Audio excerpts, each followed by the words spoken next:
যে তাৎক্ষণিক লাভের আশায় যে কোনো কিছু দিয়ে উৎপাদন বাড়াতে চাইবেন না দয়া করে। এটা কিন্তু খুবই ক্ষতি হবে, কারণ এতে ভবিষ্যতে চাষ করা মাছ মানে খামারিদের জিনিস কেউ খাবে না। আমরা খুব সহজে বলে মাছের উৎপাদন এত বাড়ছে, প্রাণীজ উৎপাদন এত বাড়ছে, ডিম এত বাড়ছে, কিন্তু যেটা বড় কথা যে এগুলো নিরাপদ কিনা।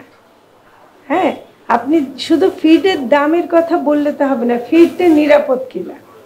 ফিডগুলো যেগুলো আসছে সেগুলো আমাদের এর মধ্যে যেগুলো আছে অ্যান্টিবায়োটিক আছে, কোনোটাতে নানা রকম ওষুধ মিশানো আছে, তো সেগুলো আমরা নিরাপদ খাদ্যের মধ্যে এটা একটা খুব গুরুত্বপূর্ণ বিষয়। এবং এটা যেন মৎস্যজীবীদের প্রতি আমার এবং খামারিদের প্রতি আমার অনুরোধ,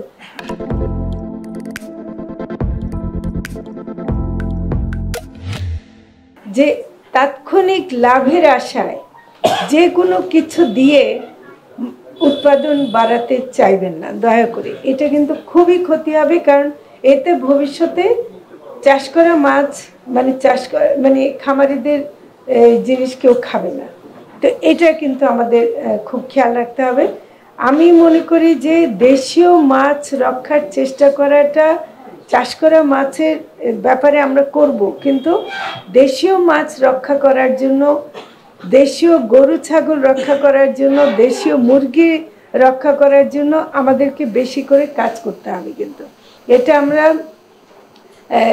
যত ভুলে যাচ্ছি তত কিন্তু ক্ষতি হচ্ছে। ঠিক কৃষিতে দেখেন, আমাদের কিন্তু অনেক জাতের ধান ছিল, অনেক স্থানীয় জাতের ফসল ছিল, এখন সব চলে গিয়ে ইরি ধান ছাড়া, আমরা ইরির বাইরে কিছু নম্বরি ধান ছাড়া কিছু জানি না। তেমনি কিন্তু গরু বলতে যদি ফ্রিজিয়ান বুঝি, গরু বলতে যদি শাহিওয়াল বুঝি, অথচ আমাদের কত জাতের, যেটা আপনি খুব সুন্দর করে আমাদের এক বোন বলেছেন, যে এটা করতে গিয়ে যে আমরা দেশীয় জাত হারাচ্ছি, এটা কিন্তু ভয়াবহ। শুধু আর্টিফিশিয়াল ইনসেমিনেশনের সমস্যা টেকনিক্যাল সায়েন্টিফিক সমস্যা হিসেবে আমি দেখতে চাই না।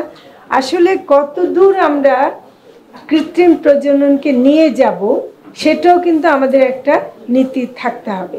এটা কিন্তু আমরা একটু নীতির বাইরে চলে যাচ্ছি, এবং এটা কিন্তু শুধু খামারি বুঝলো কি বুঝলো না তার মধ্যে না, আপনারা যারা মানে বিজ্ঞানী আছেন বা ডাক্তার আছেন তাদেরকেও কিন্তু শুধুমাত্র আর্টিফিশিয়াল ইনসেমিনেশন বাড়ানোর দিকে না গিয়ে কি করে আমরা দেশীয় জাতসহ রক্ষা করে মানে আমাদের প্রাণী সম্পদ করতে পারি সেটা একটু দেখতে হবে।